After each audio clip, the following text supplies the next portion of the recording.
इयत्ता 6वी नवीन अभ्यासक्रम इतिहासाची साधने स्वाध्याय. प्रश्न क्रमांक 1. दिलेल्या पर्यायांपैकी योग्य पर्याय निवडून विधाने पूर्ण करा.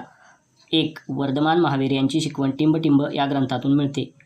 उत्तर. वर्धमान महावीर यांची शिकवण आगम साहित्य या ग्रंथातून मिळते. 2. भारतीय इतिहासाची सर्वात प्राचीन साधने म्हणजे टिंब होय.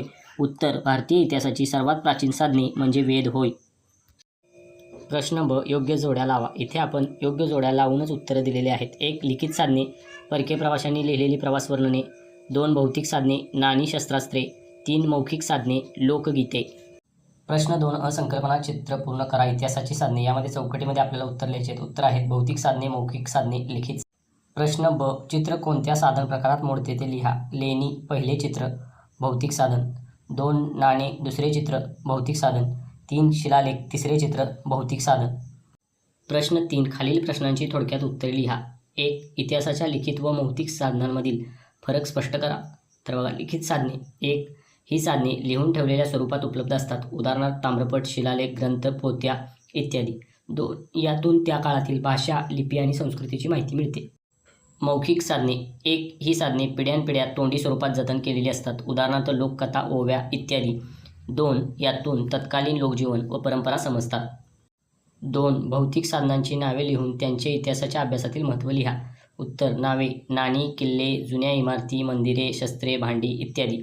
महत्त्व. भौतिक साधनांमुळे आपल्याला त्या काळातील माणसांचे जीवन, संस्कृती, परंपरा, कला, आर्थिक स्थिती आणि विज्ञान यांची अचूक व योग्य माहिती मिळते. 3. आधुनिक काळातील कोणती साधने भविष्यातील पिढ्यांना इतिहास सांगू शकतील ते लिहा. उत्तर. आधुनिक काळातील digital photo, video, audio recording, इंटरनेटवरील माहिती, संगणक, वर्तमानपत्रे आणि आधुनिक वास्तू ही साधने भविष्यातील पिढ्यांना आजचा इतिहास सांगू शकतील. प्रश्न 4 अ. एखादी जुनी वस्तू जसे मूर्ती, राजमुद्रा, नाणी, भांडे इत्यादीवरून मानवी जीवनातील बदलाची कोणती माहिती मिळते ते लिहा. उत्तर. या जुन्या वस्तूंवरून मानवाची कलाकुसर, तंत्रज्ञानाचा विकास, आर्थिक सुबत्ता आणि तत्कालीन समाजजीवन कसे बदलत गेले हे समजते. पुढील तक्ता पूर्ण करा. उत्तर. ठिकाणाचे नाव मुंबई. वस्तुसंग्रहालयाचे नाव छत्रपती शिवाजी महाराज वस्तुसंग्रहालय. वैशिष्ट्ये प्राचीन कलाकृती, नाणी, चित्रे, शस्त्रास्त्रे इत्यादी. ठिकाणाचे नाव पुणे. वस्तुसंग्रहालयाचे नाव राजा दिनकर केळकर संग्रहालय. वैशिष्ट्ये विविध घरगुती वस्तू, दागिने, शस्त्रे, वाद्ये, वस्त्रे इत्यादी. ठिकाणाचे नाव नागपूर. वस्तुसंग्रहालयाचे नाव मध्यवर्ती संग्रहालय.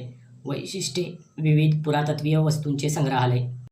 प्रश्न 5. मराठा मिलिटरी लँडस्केप्स या नावाने जाहीर केलेल्या 12 किल्ल्यांची आंतरजालाच्या मदतीने नावे शोधा. उत्तर. रायगड, राजगड, शिवनेरी, तोरणा, लोहगड, पन्हाळा, प्रतापगड, सिंधुदुर्ग, विजयदुर्ग, सुवर्णदुर्ग, सालेर, जिंजी. धन्यवाद.